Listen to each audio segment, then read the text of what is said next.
どうも指揮官の皆様お疲れ様です。ハニバタです。今回は祝水着ということで SR 人形のシャークリーについて解説をしていきます。シャークリーは SR の非属性アタッカーです。単体への攻撃に特化していて、自分へのバフを重ねがけしながら戦うため SR の中では飛び抜けて火力が高く、陣営前線のような硬いボス戦にも多く採用される人形です。ゲーム開始したてにおすすめ人形とか SR おすすめみたいな動画や記事を漁った方は、そういったところでバチバチにおすすめされているのを、一度は目にしたことがあるのではないでしょうか。今回は改めて基本的な性能を解説しつつ、おすすめの編成や使い方、シャークリーの強みなどを紹介いたします。今回のシャークリーはこの状態でやっていきます。貫突で高感度5、攻撃力が2499、会心が 63%、会心ダメは武器込みで163、武器は優勢の無凸、アタッチメントはダメ押しで、攻撃ボーナスは 33% となっております。まずはスキルから。スキルには炎症を付与してから非属性のダメージを与える単体スキルです。シャークリーは炎症が重要なキャラとなります。実際の編成では炎症付与できるキャラと組ませるのが鉄板ではありますが、ゲーム序盤などキャラが揃っていない時はこのスキル2で炎症付与していくのも有効です。ただし最低限1突していないと炎症の持続が1ターンしかなくて、次にターンが回ってくるまでは効果が続かないのでご注意ください。スキル3は攻撃後に自己バフのフォーカスを獲得する物理攻撃です。炎症がある敵に使うと非属性の攻撃に変化し、可燃物という非属性デバフを付与します。スキル3、スキル2がシャークリーのメイン火力となりますが、クールダウンの短縮とかそういう能力はないので、この2つのスキルと通常攻撃を混ぜて攻撃を回していくのが基本の動きになります。スキル4は自分にフォーカスというバフを付与する必殺技です。使用後に追加で行動ができ、そのままスキル2やスキル3を使用する、もしくは SP が余っていればもう一度スキル4を使ってから攻撃するということもできます。フォーカスですが、余ダメージを 15%、ご突していれば 20% の上昇が得られて、さらに2つ効果を重複できる強力なバフです。貫突したシャークリーはこのフォーカスを毎ターン1個は最低でも獲得できるようになっており、 SR 人形ながら非常に高い火力を持っているのは、この辺も要因になっています。ここで一つ実践の映像です。場所は今来ている大規模演習の最終ステージ激化18です。今回は18ぐらいまでは周りにちょこちょこ出てくる雑魚をガン無視でも普通に倒せて、シャークリーのパワーを見るのにちょうどいい単体ボスになっております。こんな感じで京急を軸に炎症を付与できるキャラを並べて、京急&シャークリーでゴリゴリ削っていきます。シャークリーはなるべくフォーカスを2スタックさせて攻撃していきたいキャラです。貫突だと毎ターン1スタック増えるので、体勢崩壊させてたらスキル4を1回使ってから先に殴れば大体問題ないっちゃ問題ないです。もしくはあえて先に支援攻撃をすることでフォーカスのバフを支援攻撃に乗せてから改めてスキル4を使ってフォーカスを獲得し直して攻撃ということも可能です。フォーカスの効果なんですが1回限りになってて、支援攻撃を先にすると支援攻撃で消費してしまうので、そこはご注意くださいという感じですね。また優勢を持たせている場合はその効果をさっさと最大効果にするためにもスキル4で追加行動を行っていくのは非常に大事となります。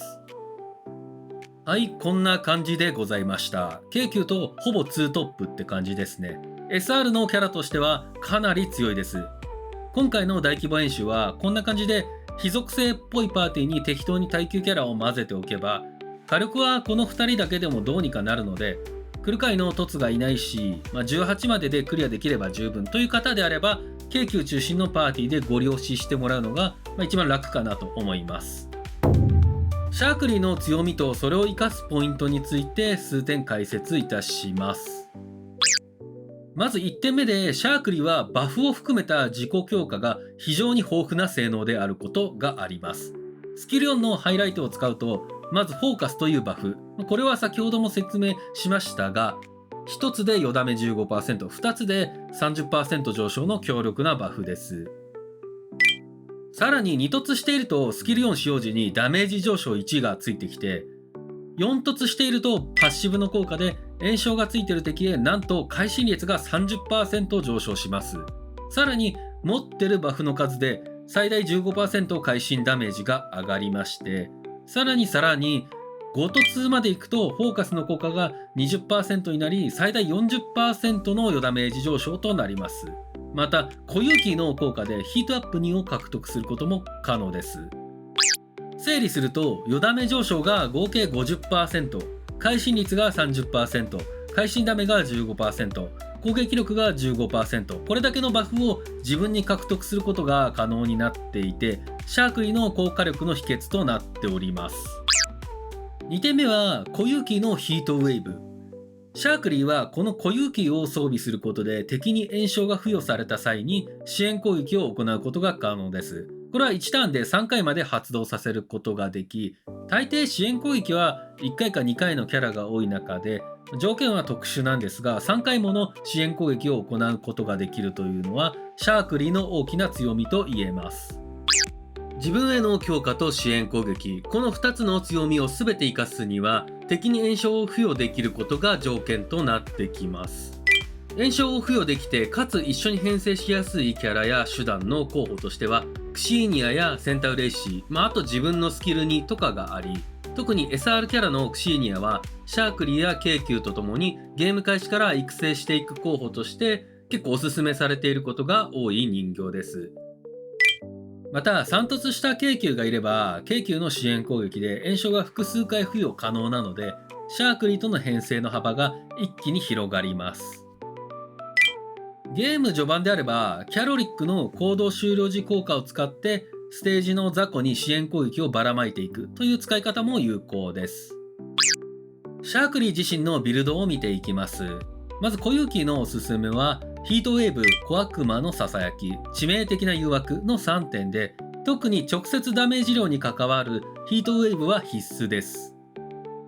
京急が3突していたり、そこにさらに炎症付与できるキャラが入っていたりすると SP が溢れがちになるので、そういう場合は小悪魔のささやきを抜いて投げキッスやアイドル活動を入れるのがいいです。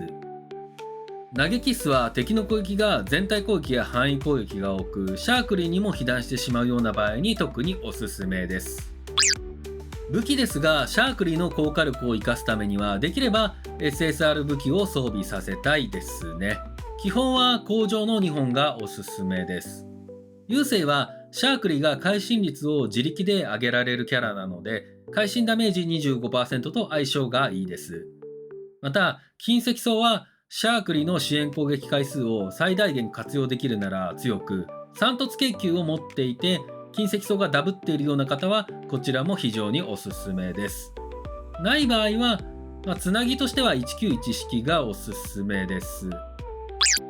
編成についてですが、何度か触れたように敵に炎症を付与できるかどうかがシャークリーの性能を生かす上で最も重要なポイントになります。そのためやはり今後ベクターが控えている非属性パーティーを視野に入れて京急やクシーニア、センタウレイシーなどと組ませるのがおすすめになります。京急を3突していれば京急だけで炎症の付与は十分なので編成の幅は広がります。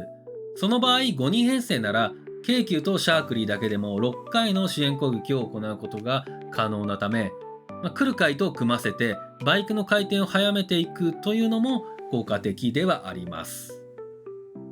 シャークリーの性能については以上となります。最後に育成のおすすめ度合いですが、 SR ながら SSR 級の単体アタッカーになれるためコスパが良く、編成も京急やクシーニアという工場キャラ中心でもそれなりに機能しますし、今後出てくる非属性の限定キャラにも相性がいいので育成しておいて損はないキャラです。ただし炎症付与が必須なため、そういったキャラとの編成ができないという場合は性能が発揮できませんのでご注意ください。 SR 人形の中ではトップクラスにおすすめですが、単独で性能をフルに発揮できるタイプの人形ではないので、ゲームを始めたばかりの方は京急やクシーニアなども合わせて育成していくことを忘れずにといった感じになっております。また最後の最後に非常に重要な話なんですが、今回は深く解説しないんですが、実は個人的にシャークリが最も強いというか、なかなかこれは火力がやばいなと思う点がもう一つ別にあります。それはこちらですね。強すぎる。動画の内容は以上となります。動画をご視聴いただきありがとうございます。この動画に少しでも丸をつけてもいいかなと思っていただいた方は、ぜひチャンネル登録、高評価よろしくお願いいたします。今後もドルフロ2の動画を作っていきますので、またご覧いただけたら幸いです。それではまた次の動画でお会いいたしましょう。